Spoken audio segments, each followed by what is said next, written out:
I've already covered everything that's expected from the iPhone 18 lineup in 2 separate videos right here, but here's a feature that I haven't seen anyone talk about, and this may be the biggest new iPhone feature in years. And it's not the cameras, it's not the new design, it's not a chip, but something that could completely change how we use our iPhones. Because according to some recent reports, the iPhone 18 Pro may be the first smartphone ever to support full 5G over satellite, basically giving you full internet access literally anywhere on Earth.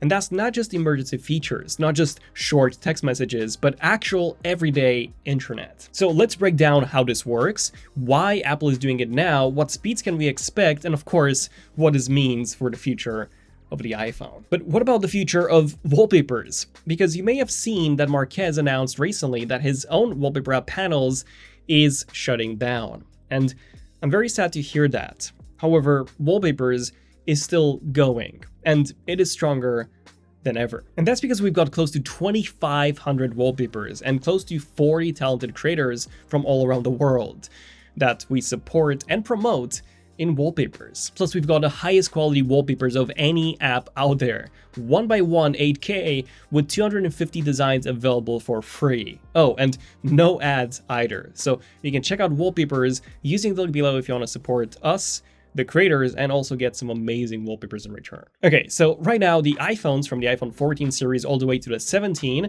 and the new Apple Watch Ultra 3, they already support satellite features like emergency SOS and roadside assistance. But those are extremely limited. You can only send short messages and only while your phone points directly at an overhead satellite. Now, that is still cool, but it's not proper connectivity because you cannot really connect to the internet that way. Well, technically you can, but you would have to use a Starlink satellite dish, which creates a Wi-Fi network. And this in the US costs $50 per month for 50 gigabytes of data and $165 for unlimited data, which is quite a lot. Plus, you would also need to buy the dish itself. Well, usable, it's not very convenient.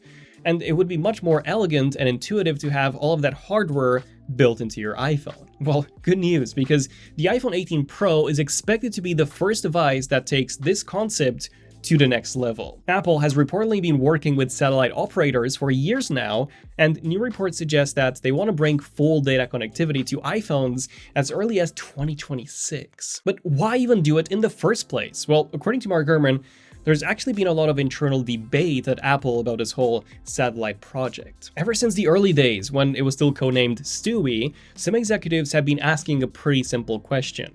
Should Apple really act like a carrier? Well, here's the thing. There are still some very convincing reasons why Apple may stick to their own in-house satellite solution. First of all, satellites aren't just a backup plan anymore. They're actually shaping up to be the future of mobile connectivity.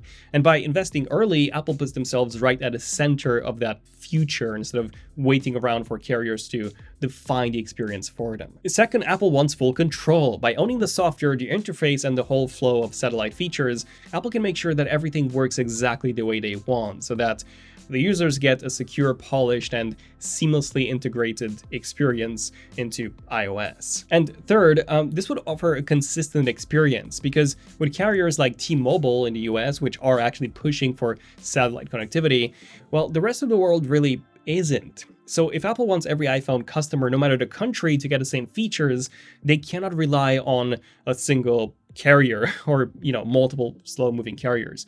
So if they do it themselves, that could give them that consistency that they need and want. And finally, technical lock-in. Right now, Apple satellite tech is actually built almost entirely around Globalstar's network. Those protocols don't just plug into other systems. So switching partners later would be a nightmare, which is another reason why Apple might prefer to keep growing its own satellite expertise instead. And another important reason for Apple to push this new technology is that cell towers are reaching their limit. Even in the best covered countries, you still have blind spots. Rural areas, mountains, deserts, oceans, and even busy cities where networks get congested. Apple wants to solve that by tapping directly into the next generation satellites that act almost like cell towers in the sky. Instead of relying on thousands of towers, your phone could connect through low orbit satellites that blanket the entire planet. So no more dead zones, no more no service messages. No more losing navigation in the middle of a road trip. Basically, you would have a constant connection anywhere. So now you're probably wondering, how fast would 5G satellite actually be? Of course, we cannot know for sure, but according to simulations and research done in the past few years, early estimates suggest something like 600 megabits per second under ideal conditions. Realistically, I'm guessing that we would be looking at somewhere around 30 to 7 megabits per second download and between 5 to 20 upload. You know, not amazing, but not bad. Fast enough for browsing, messaging, streaming video at low resolutions, and even uploading shots to Instagram while you're on the top of a mountain. Of course, not a replacement for Wi-Fi or even terrestrial 5G, but absolutely good enough to stay connected. And honestly, that's probably all Apple needs for the first version. So what about indoor connectivity or places where you don't have a direct line of sight with a satellite? Well, according to the Information's report, this won't be an issue for Apple's satellite connectivity, although the report doesn't explain why and how this would actually work. So my guess is that it will allow you to purchase a dish that you could then install in your home if you wanted to have always-on satellite connectivity indoors too, similar to Starlink's dish. I don't really see any other way they could do it. So what about the price? Well, first of all, you'll need the upcoming iPhone 18 Pro or 18 Pro Max, as according to early leaks, this feature won't be coming to the standard iPhone 18 at all. So that's already at least $1099 for the Pro or $1199 for the Pro Max, or even more than that. Apple almost certainly won't include unlimited satellite data for free like they currently do with emergency SOS via satellite. Also, remember how Apple mentioned in the iPhone 14 event that this feature will only be free for the first 2 years? Well, I don't want to give Apple any ideas, but it's been over 3 years at this point and it's still free. And yeah, the infrastructure is expensive, and they would be partnering with satellite operators who need subscription revenue to maintain their networks. That said, Apple will most likely treat satellite 5G the same way as cellular carriers treat eSIM plans. Essentially, a basic tier bundled for free, something like low-speed messaging, maps updates, and emergency connectivity, then a pay tier for full-speed satellite data, probably as an add-on in Apple One or through carriers directly. In my opinion, something like $10 to $15 per month does actually sound quite realistic, for early adopters at least, possibly with data caps at first. And after it becomes more mainstream, I'm pretty sure prices will drop. And finally, why is Apple doing this just now in 2026? Well, first of all, companies like Starlink, AST SpaceMobile, and Amazon's Quipare, I don't know how you pronounce that, but they're all launching next-gen satellites with 5G support. Essentially, the entire industry is moving in this direction, and Apple doesn't want to be left sitting on the sidelines. Second, the classic one more thing factor. Apple loves to introduce something that feels different, something that no one else is doing yet. And let's be honest, the iPhone gets 5G over satellites. That's the kind of a headline that Apple would dream of. And third, subscriptions. At the end of the day, Apple is a business, and recurring revenue is the holy grail of a business. The satellite plan ties perfectly into Apple's growing list of subscription services and gives them another steady income stream. So yeah, if Apple gets this one right, then the iPhone 18 Pro could be the start of a completely new era of mobile connectivity. One where the carrier you use matters less, and the phone that you use matters more. Imagine iPhones that can call, text, and browse, even if every cell tower in your area goes down.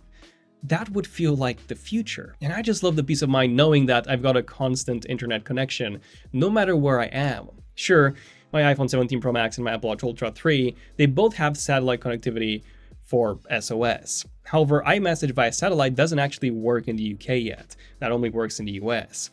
Just knowing that I'm able to message my loved ones when I'm out hiking or in the Indonesian jungle like I recently was is so reassuring. And such a technology will surely save many, many lives. It will allow for lower prices, as you'd technically be able to subscribe to any mobile network in the world. At the end of the day, it just makes sense for it to be that way. But what do you guys think? Is this something that you're personally excited about? Let me know in the comments down below. And check out our app Wallpapers for some awesome designs like this one behind me. I'm Daniel, this is ZONEofTECH, and I'll see you guys in the next one. ZONEofTECH, signing out. Cheers.